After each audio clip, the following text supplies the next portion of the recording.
girls every night and day, every night and day. I said I know I'm so wrong, but I ain't never felt this way. If I don't let one of them go, but if I don't let one go, it's gonna be a price to pay. Yeah, I can't choose. No, I can't choose. No, no. Oh, I can't choose. I'm in love with my baby. I'm in love with the two, yeah. Oh, I don't know what I do somehow. Girl, I can't choose. I can't choose. I can't choose. I can't choose. Said it for pretty girls that got everything that a good man needs. And both of them love me. And I love them too. So love them too. It'll break their hearts if they only knew. Yeah, I can't choose. And I know I'm so selfish. I know. Oh, I can't choose. But y'all understand the kind of love I get to. Don't you women so perfect? No, no, but I don't know what I can't choose. I can't choose. I can't choose now. I get to reminisce sometime when I'm laying in bed and another one texting and calling. Both for making love, they cook good food. They rather hit it right out. It's so nice to me out. And it gets so hard sometimes. It's so hard to choose. Sometimes I'm in love with the two. It's so hard to choose. Now y'all know what I'm talking about. This evening, I can't choose. I can't choose. You can't choose. You can't choose. I know it's right. I can't choose. No, no, no, no. Oh, I can't choose. I feel so bad sometimes. I want to wanna never know. Oh, I don't know what to do. 'Cause I can't choose. I can't choose. Can't choose now. I can't choose. No, no. Oh, I can't choose. I'm stuck in a hard love with the two. I'm in love with you women, yeah. Oh, I don't know what to do. I don't know 'cause I can't choose. Welcome to Blended Healing. Micro cheating. What is that? Let's talk about it today.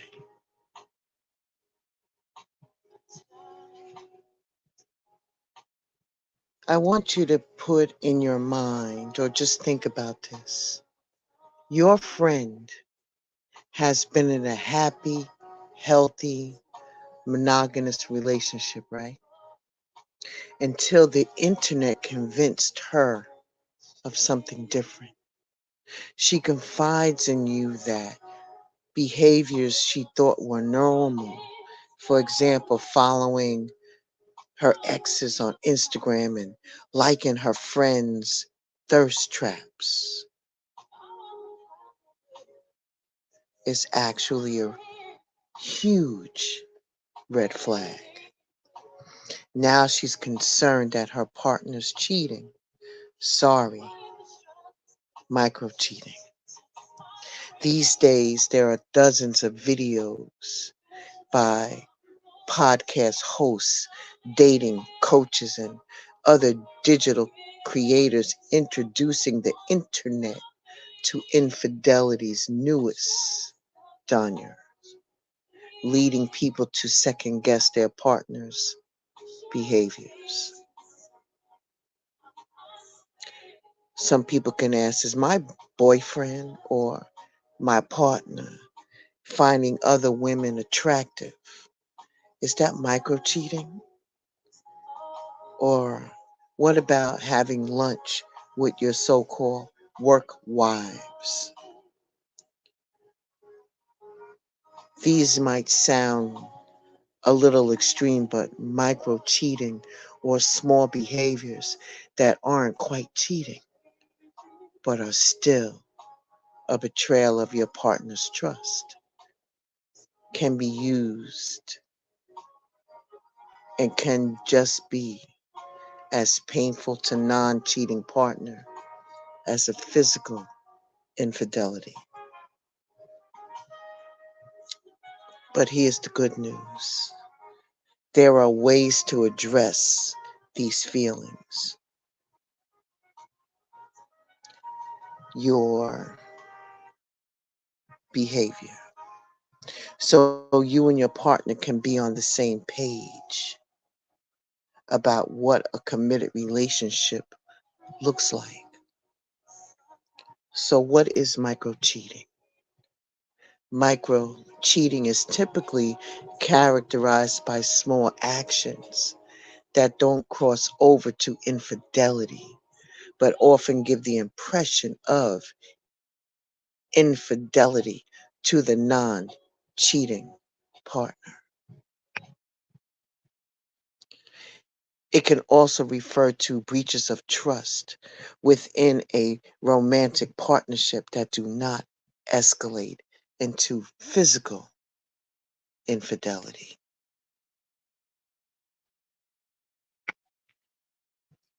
Behaviors that can fall under the micro cheating umbrella doesn't always mean your partner wants to cheat. In fact, they may not even realize that they're betraying you.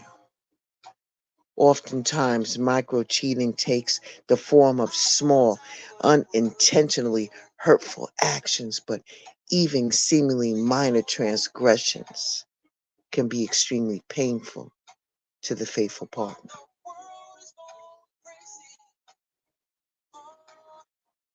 If you are the one micro cheating, you might not be going out of your way to have an affair or hurt your partner, but you are connecting with someone in a way that feels inappropriate, wherein if your partner found out, they would be uncomfortable. Choosing to act this way can sometimes be a symptom of feeling anger, hurt, or disconnect toward a partner. Since micro cheating is about small behaviors and habits, everyone has different definition of what constitutes micro cheating. What is okay in certain relationships might not be in others because it depends on the two people that are involved. Let me give you a couple of examples of what micro cheating would look like. And maybe you might be able to recognize some of these things. Dating profiles. Having an online dating profile, even if you're not actively using it, to see what else is out there. What about physical contact?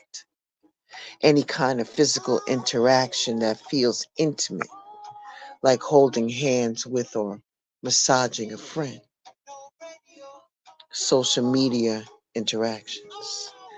Chatting with an ex online. Following people on Instagram for the sole purpose of physical attraction and engaging in their content or directly messaging someone in a flirtatious way. No harm, no foul, no judgment zone here. Flirting. Flirtatious behavior, whether it's in person, like overly complimenting a mutual friend or sex texting, you know. So, what's the difference between micro cheating and emotional cheating? Emotional cheating is a little more intimate than micro cheating. It is typically grows and escalates over time. If there is a building communication, whether through frequency, having nicknames, or sharing, or vulnerability, listening, problem solving, and stuff like that, that would be considered emotional infidelity. However, since micro cheating is so subjective to a person's views and comfort level, one person's definition of micro cheating might overlap with another person's definition of emotional cheating. If any type of physical cheating is cheating, then anything in the in between, like emotional cheating, is micro cheating. So here's the question: is micro cheating harmful? Not only can micro cheating hurt the faithful partner, but it can permanently wound the relationship. For starters, the person being micro cheated on often feels disrespected or like they are not enough for their partner. As far as the relationship, this behavior can lead to similar trust issues that might result from physical cheating. That said, relationships aren't a one size fits all, and people's definitions of commitment, fidelity, and cheating might differ. The level of harm caused by micro cheating will vary among individuals and couples because it comes down to the rules determined by your partnership, your comfort level, and the intention behind the action. As an important note, if you are in an open or a polyamorous relationships, it's still possible to emotionally or sexually cheat. The ideal thing would be that people who are in an open partnership or polyamorous relationship have established policies. For them, a dating profile might be a part of their agreement, but they might be hurt by the amount of additional dates their partner is going on, or by the level of attention given to that third party. But even in monogamous relationships, everyone has a different threshold for what they consider offensive. Some might be insulted by their partner watching porn, while others might not care because porn isn't a person. Or perhaps you don't mind your partner following their exes on social media, but it makes them insecure if you follow yours. Meanwhile, for others, it comes down to the micro cheater's objective. For example, there's a difference between somebody simply forgetting their wedding ring at home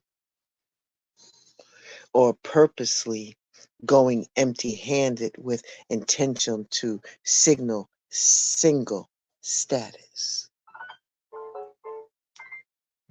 To determine the objective of the action, are or is your person being secretive? Do they seem distant? Are they overreacting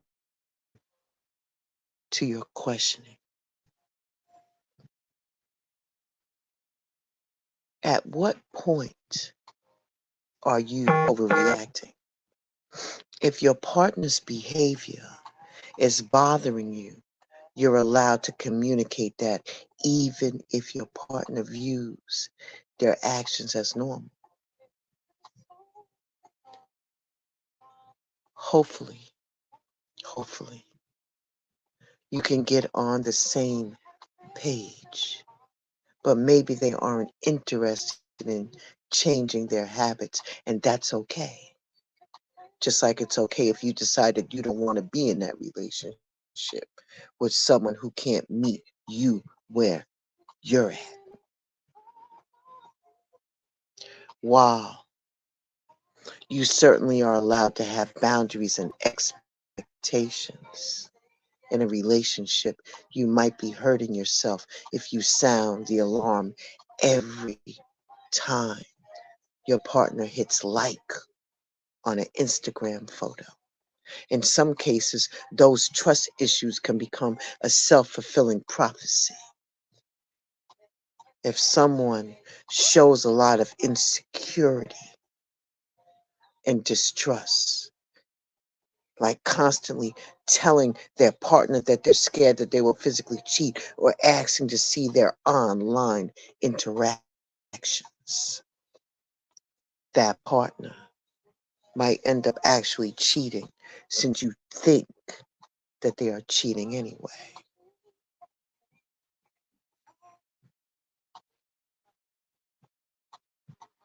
If you have encountered betrayal or infidelity in your past, you might be particularly scared of cheating, which is understandable. Many people go into a new relationship and second guess their partner's actions because they think that they'll behave the same way an ex did. Because you're on edge, you look at the new person as guilty until proven innocent, and rather than innocent until proven guilty.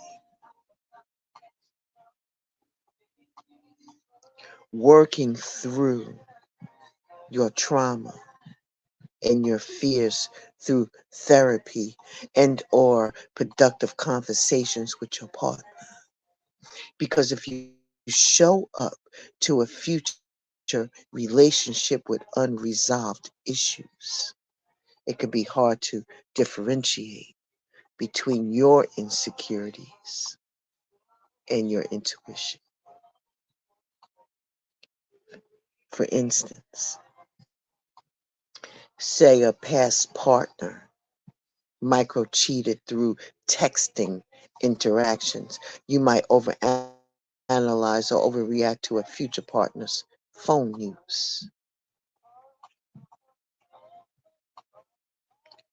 What should you do? What should you do if your partner's micro cheating on you?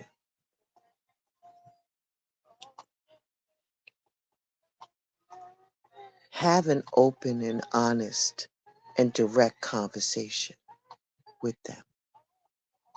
And they have a few things that you can also, or should I say, may I offer, that you set some rules, some boundaries ahead of time. This one's more of a preventive measurement. But since every relationship is different, it's important to establish ground rules. If you are entering a polyamorous or an open relationship, have an explicit conversation. Have that conversation about what your boundaries are. If you're in a monogamous relationship, discuss what monogamy and exclusivity means to the both of you.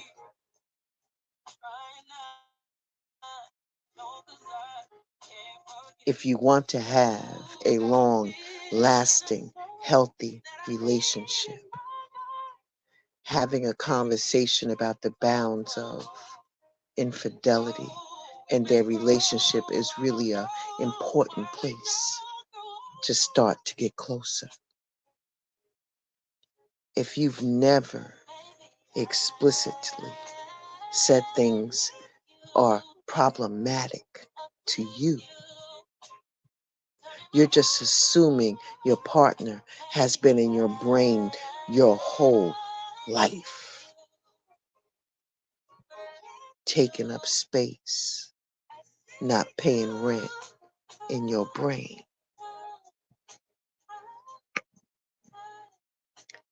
They aren't. So if you haven't had that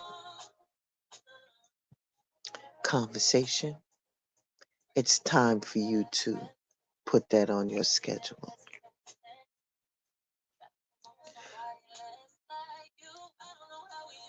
Documenting the agreed upon boundaries to refer back to, whether that means a few bullet points in your note app or a signed handwritten note, creating something kind of a relationship Bible or contract is key to a clear communication. What else? Approach your conversation calmly. Rather than show up with anger, be vulnerable and lead with curiosity. If your partner has a habit of flirting online with their exes, and ask them where this behavior is coming from, you might say, I've noticed that you still are DMing them chicks. I noticed that you still DMing them dudes, and respond to their Instagram stories. Is something off in your relationship? Or is there another reason you're doing this? I want to work on this with you.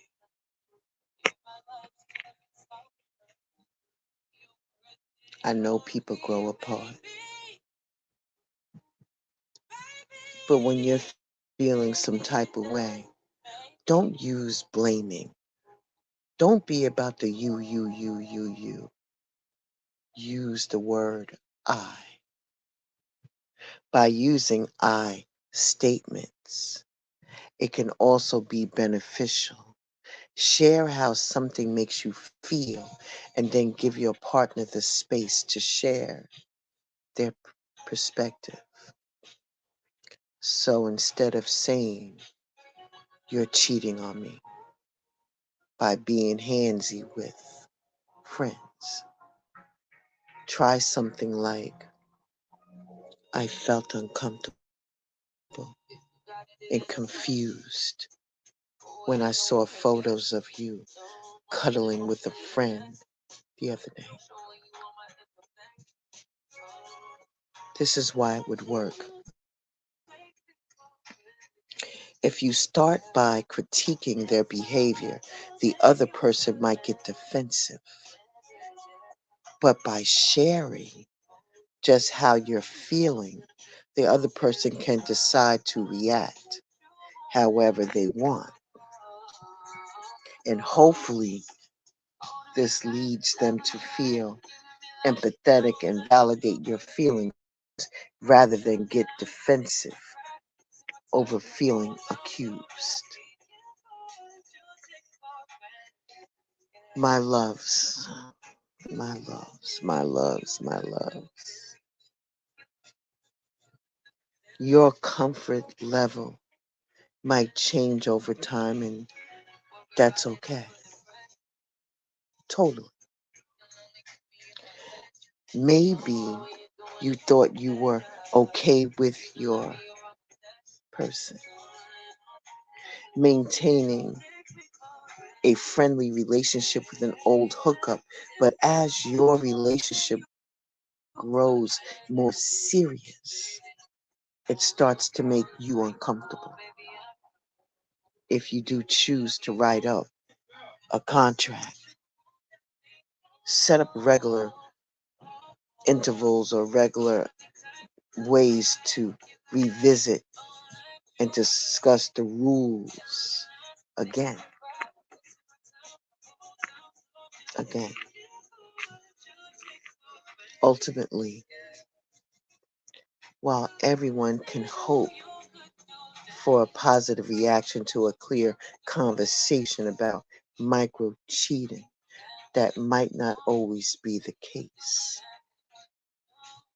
If you have addressed how your partner's behavior has made you feel and your partner doesn't stop,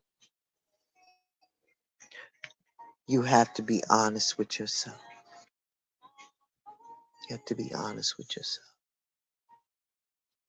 about what your needs are in a relationship.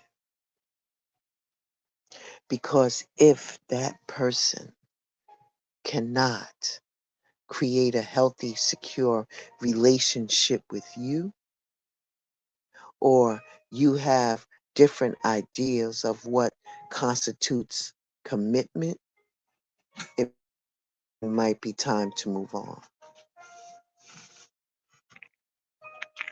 Ashe, Ashe. I just wanted to touch on this subject a little bit with you. Ultimately, the choice is yours, baby. Who are we to say? You know, like I said, everybody's different. Everybody's walk is different. It's just food to think about, things to think about in life, and what we are seeing a lot of in this 3D world. I want to thank you for stopping by Blended Healing. Be well, stay safe, and I shall see you very, very, very soon. I said 5 in the morning. I wake up to 5 on my eyes. Fear in my mind is a warning.